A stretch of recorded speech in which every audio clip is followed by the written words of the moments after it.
বিশ্বভারতীর মাঠে Narendra cup football tournament রাজনৈতিক বিতর্কের ঝড়। 2026 সালে বিধানসভা নির্বাচনকে পাখির চোখ করে যুব সমাজকে সংগঠিত করতে রাজ্য জুড়ে নরেন্দ্র কাপ ফুটবল টুর্নামেন্টের আয়োজন করেছে বঙ্গ বিজেপি। রাজ্যের 43টি জায়গায় 11 সেপ্টেম্বর থেকে 17 সেপ্টেম্বর পর্যন্ত এই প্রতিযোগিতা চলবে বলে জানানো হয়েছে। বোলপুরে শুরু হয়েছে এই টুর্নামেন্ট, আর সেখান থেকে উঠে এসেছে তীব্র বিতর্ক। বিশ্বভারতীর পল্লী শিক্ষা ভবনের মাঠে এই টুর্নামেন্টের আয়োজন করা হয়েছে, জানিয়ে উঠছে নানা প্রশ্ন। একদিকে বিশ্ববিদ্যালয়ের মাঠে রাজনৈতিক কর্মসূচির জন্য কিভাবে ব্যবহৃত হলো তা নিয়ে ক্ষোভ উগড়ে দিয়েছে একাধিক রাজনৈতিক মহল ও শিক্ষাবিদ। অন্যদিকে বিশ্বভারতী কেন্দ্রীয় বিশ্ববিদ্যালয় হওয়ায় এবং এই বিশ্ববিদ্যালয়ের আচার্য খোদ প্রধানমন্ত্রী নরেন্দ্র মোদী হওয়ায় বিষয়টি আরও সংবেদনশীল হয়ে উঠেছে। টুর্নামেন্ট কমিটির আহ্বায়ক হিসেবে রয়েছেন বিজেপির বোলপুর সাংগঠনিক জেলার সভাপতি শ্যামাপদ মণ্ডল। টুর্নামেন্ট পরিচালনায় রয়েছেন মেঘদূত রায়, যিনি একই জেলার সম্পাদক। নরেন্দ্র কাপের সূচনা 11 সেপ্টেম্বর, যেদিন স্বামী বিবেকানন্দ শিকাগো শহরে ঐতিহাসিক বক্তৃতা দিয়েছেন।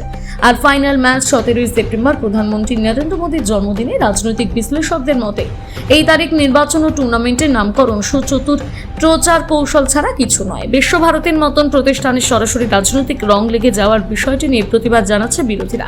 তাদের দাবি, শিক্ষা প্রতিষ্ঠানের পরিসরকে রাজনীতি মুক্ত রাখা উচিত। বিশ্বভারতী কর্তৃপক্ষ এখনো পর্যন্ত এই বিষয়ে প্রকাশ কিছু জানায়নি, তবে একটি কেন্দ্রীয় বিশ্ববিদ্যালয়ের মাঠ রাজনৈতিক দলের তরফে ব্যবহার হওয়ায় প্রশাসনিক স্তরে শুরু হয়েছে গুঞ্জন।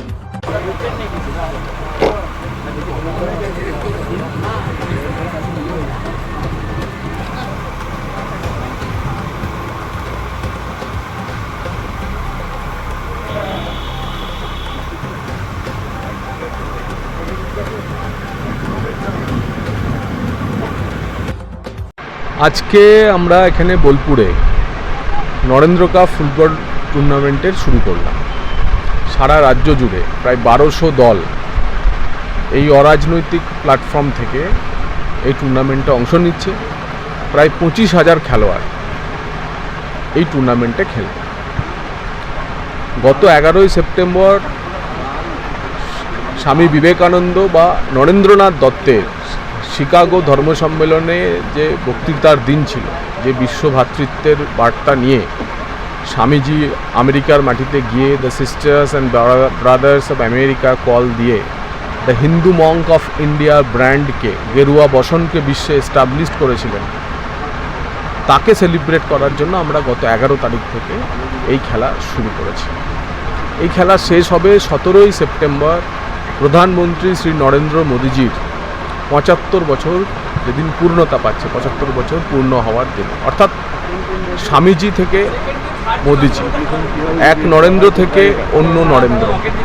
এই টুর্নামেন্টের বিষয় সম্পূর্ণভাবে অরাজনৈতিক এবং নরেন্দ্র কাপ ফুটবল প্রতিযোগিতা আয়োজন সমিতির মাধ্যমে এই খেলা হচ্ছে।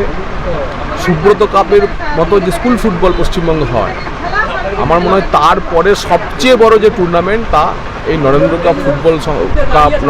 ফুটবল কাপ আয়োজন সমিতির মাধ্যমে পশ্চিমবঙ্গে হতে চলেছে। শোনা যাচ্ছে যে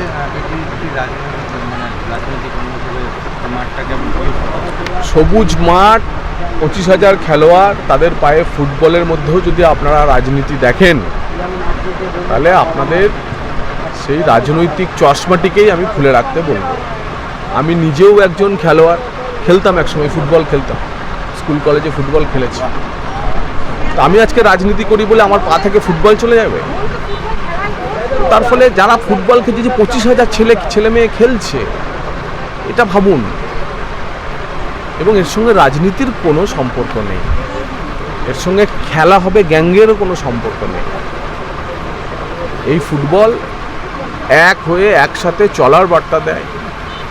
এই ফুটবল ভারতবর্ষের পারম্পরিক সংস্কৃতিকে প্রতিষ্ঠা দেওয়ার বার্তা নিয়ে এই খেলা হচ্ছে। আজকে আমাদের যে নরেন্দ্র ফুটবল টুর্নামেন্ট গতকাল থেকে আমাদের শুরু হয়েছে এবং সারা পশ্চিমবঙ্গ ব্যাপী তো শুনলেন প্রায় 25,000 খেলোয়াড় অংশগ্রহণ করেছে, 1200 টিম খেলায় অংশগ্রহণ করেছে।